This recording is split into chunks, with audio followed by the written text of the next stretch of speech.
Hey, let's talk Gillette. What's happening in Gillette? Next week, on November 18th, is a Gillette City Council meeting. Before we get to the agenda, let's take a look at some other City of Gillette happenings in the next week or two. There's just a little under 2 weeks until Thanksgiving, and on Thanksgiving Day and the day after, city offices will be closed.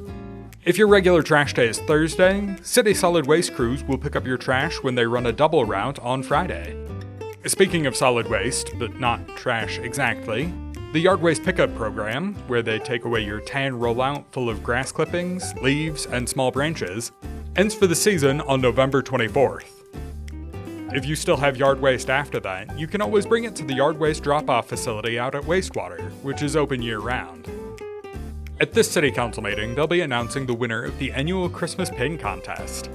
If you don't know already, every year the city holds an art contest for elementary school students to design a Christmas pin for the city of Gillette, and the winning entry is made into actual pins which the city hands out during the holiday season.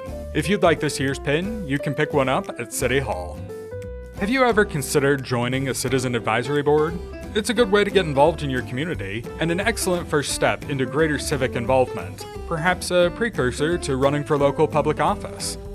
If you're interested, there are openings on the Board of Adjustment, Board of Examiners, the Council of Community Services, the Campbell County Joint Powers Lodging Tax Board, the Gillette Historic Preservation Commission, and the Softball Commission. To apply, or find more information, visit gillettewy.gov/boards, or just click on the link in the description. If you'd like to help out your community, but also be paid to do so, I've also linked to the City of Gillette employment page, where you can find information on all the current job openings with the city. Here's what's on the November 18th City Council agenda. There will be a second reading to repeal the Malicious Harms Ordinance.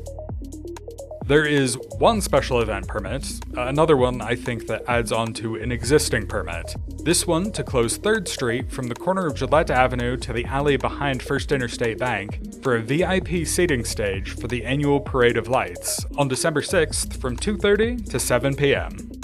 Council will consider acceptance of the Traffic Safety Storage Shed project, which was to build a building to store all the Traffic Safety Division's various materials. Shed feels like a small word, but the Traffic Safety Storage Shed is 30 by 40 feet, with a concrete floor and overhead door. There's also a professional services agreement before the council to do a study to update costs for improvements with the Energy Capital Sports Complex.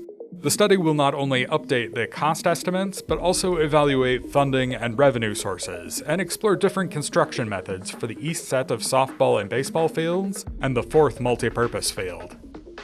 There are 2 optional 1% supported items this time.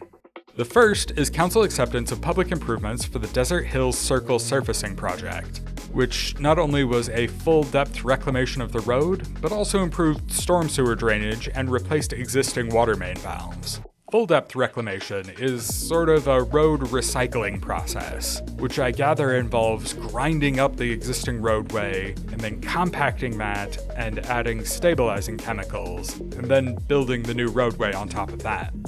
The other optional 1% supported project is a professional services agreement for the Butler Spaeth and 6th Street Water and Sewer Improvements Project, which will replace 500 feet of sanitary sewer, 700 feet of water main, and add all new surfacing for the roadway.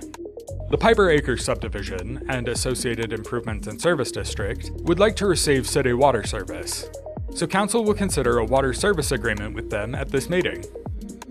The city put out a request for bids for an articulated mini-loader, but when investigating the uses of a mini-loader, city staff realized that the city might be better served by a utility UTV with plow attachment. So staff recommendation is to reject all bids for mini-loaders and instead rebid for the other thing instead. The council will consider authorizing the mayor to sign a joint letter of support for the BWXT Advanced Energy Project Grant application.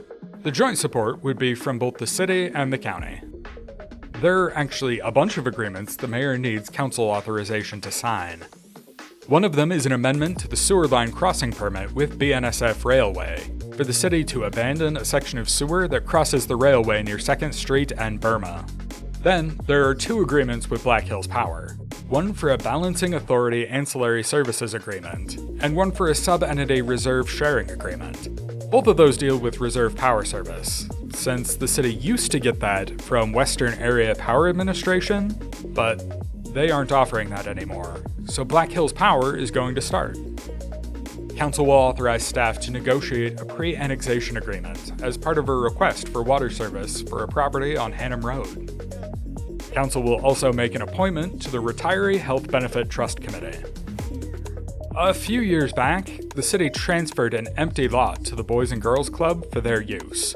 The city had the empty lot because they had to remove a dangerous building from it and mitigate other nuisances. The Boys and Girls Club would like to sell the property, but there's a lien on it from when the city did the abatement on it, and that will need to be released by the city before they can sell it.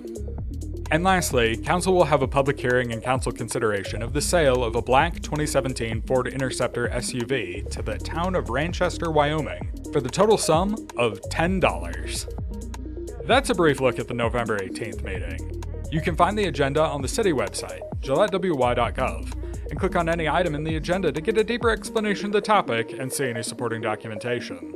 Sign up to receive meeting notices by clicking on the email updates link in the description of this episode. City Council meetings are broadcast live on GPA TV Cable Channel 192, as well as streaming online at gillettewy.gov/GPA, where you can also find past meetings archived. Let's Talk Gillette is a production of Gillette Public Access Television and the City of Gillette. For more information on city operations, visit the city's website, gillettewy.gov, or follow the City of Gillette on Facebook or Instagram.